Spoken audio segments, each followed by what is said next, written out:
of strength. It's like it's almost over. However it looks, it actually ends up me tapping into his presence. Mhm. That's happened in very mundane ways and mundane areas. One of the most phenomenal experiences I ever had was on a bus of all things. It was just his presence was whatever. I was tapping into his stream. Like 30 years ago, I was Oh, taking the bus down to school, and on the way back one time, it's like it was an amazingly deep, worshipful experience. Tapping into God on an RTD bus of all things. Crazy, wow. crazy. But generally, it's just me, being quiet and just meditating on him, or tapping into what he's wanting to tell me.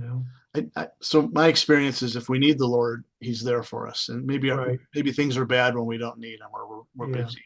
I think my experience also is that there never seems to be enough, because you have to go back to the world, right? You have to go Yeah. back, you have to go do whatever needs to be done, whether it be the laundry or go to work or make dinner or whatever the case is.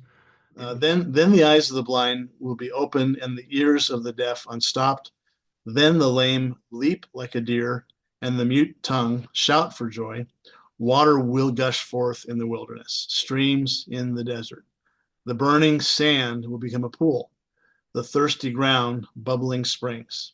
In the haunts where jackals once lay, grass and reeds and papyrus will grow. I like it how he has no sympathy for jackals.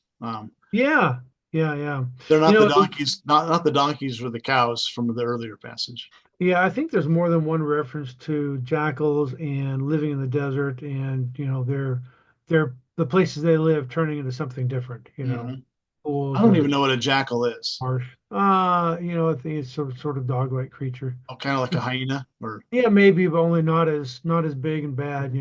yeah, just an annoying dog thing. That'll okay. Yeah, yeah. All right, and here's one of the big seven in Isaiah of the highway section, highway passages. A highway Hmm. will be there. It will be called the way of holiness. It will be for those who walk on that way.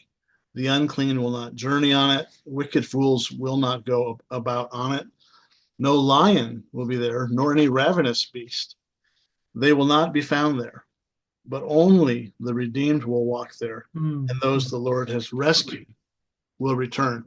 And here we go. This is how it ends. They will enter Zion with With singing. singing, yeah. Everlasting joy will crown their heads. Gladness and joy will overtake them, and sorrow and sighing will flee away. Is this talking about entering into our life with God now, predominantly, or is this talking about something that'll happen down the road? Is this talking about what happened when the exiles returned to Jerusalem back in Yes. the 500? No, which one, Richard? Which one? It is interesting that this is all three. I mean, he's speaking specifically when they come back to Zion, but I think it's where we end up, at the end. We go to Revelation, and we're gonna, you know, be in the New Jerusalem and whatnot. But there's an element of God's kingdom coming here and now, and I think, to some degree, we can experience, what he's referring to here. Yeah, now and not yet. A foretaste of the coming kingdom. Yeah, past, present, and future. Yeah, applying to all time.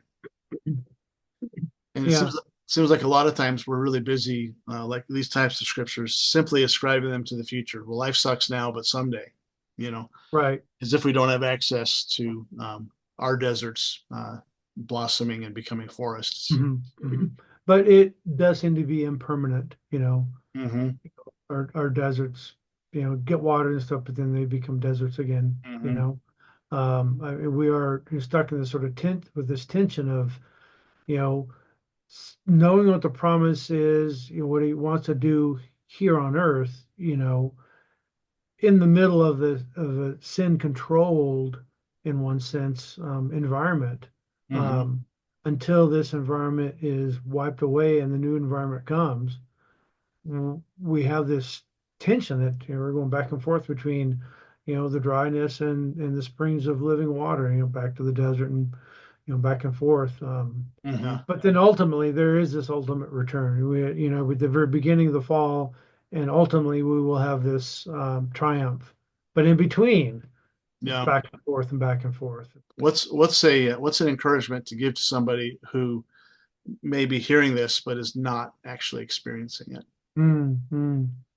You know, we do go through seasons, and it's really difficult in the season of dryness, and when you're stuck in the desert to see a way out of it. That's for sure.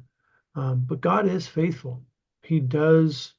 Um, he wants to bring us to a point where we're experiencing His grace and His mercy in our lives. And there's some difficult situations out there. And I don't know, what do you say to someone that is homeless because of mental illness, and how do they ever get out of that? They're constantly living in this stressful, deprived manner. That's really Mhm. difficult.